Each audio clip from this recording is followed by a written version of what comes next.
নমস্কার বন্ধুরা, দীপাস কিচেনে আপনাদের সবাইকে স্বাগত। আজকে আমি ভেজ পোলাও নিয়ে এসেছি।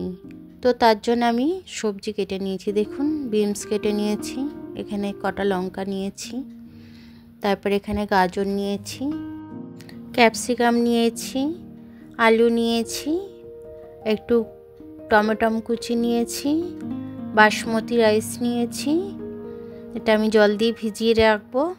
এখানে আমি ডালচিনি আর এলাচ দিয়ে দিলাম, তার মধ্যে পেঁয়াজ দিয়ে দিলাম, তারপরে আলুটা দিয়ে দেবো, দিয়ে একটু সব ভাজা ভাজা করব। তার মধ্যে সব সবজিগুলোই আমি দিয়ে দেবো, দিয়ে ভাজা ভাজা করব একটু।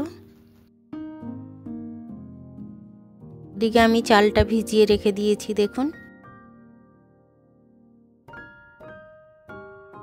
ভাজার মধ্যে নুন আর স্টারটা দিয়ে দেবো, ওটা তেলেই দিতাম, আমি ভুলে গেছি, তাই সবজির মধ্যে দিয়ে দিলাম। এরপর কড়াইশুঁটিটা দিলাম, দিয়ে এবার আমি হলুদ দেব, দিয়ে ভালো করে একটু কষে নেব। এটা ভাজা ভাজা হয়ে গেলে এটা প্রেসার কুকারে দিয়ে সাইড করে দেবো।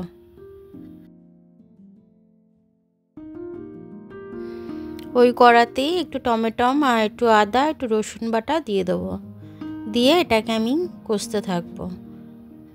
জিরে দেব, ধনে দেব, আর দেব হলুদ আর লাল লঙ্কা দেব, দিয়ে এবার এটাকে আমি কষে নেব।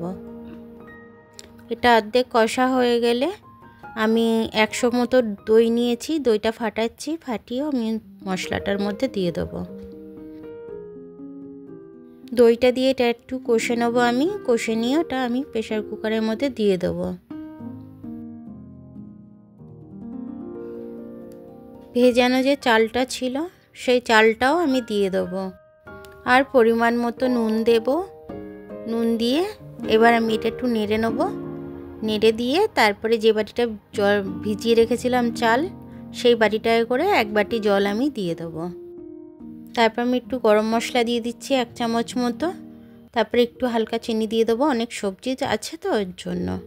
তারপর আমি এটা ভালো করে নেড়ে কটা কাঁচা লঙ্কা দিয়ে দিলাম চিড়ে, এবার চাপা দিয়ে দেবো, 2টো সিটি মারবে, তারপরে আমি নামাবো।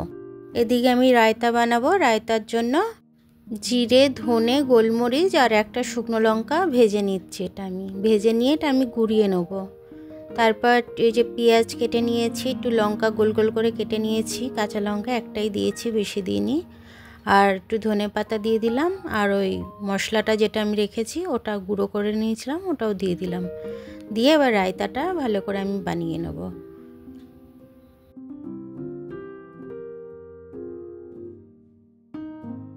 দেখুন, আমার ভেজ পোলাও আর রায়তা কিন্তু হয়ে গেছে। খেতে কিন্তু খুব ভালো হয়েছে এবং গন্ধটাও খুব সুন্দর ছাড়ছে। আপনারাও করে জানাবেন আমাকে যে কেমন লাগলো। আমার ভিডিওটা দেখার জন্য অনেক অনেক ধন্যবাদ। আমার ভিডিওটা যদি পছন্দ হয় তাহলে লাইক, সাবস্ক্রাইব, বেল আইকনটা টিপে দেবেন, আর যদি ফেসবুক থেকে দেখেন তাহলে লাইক আর ফলোটা করে দেবেন। আবার কাল দেখা হবে নতুন রেসিপির সাথে। ততক্ষণ আপনারা ভালো থাকুন, আমি আসছি।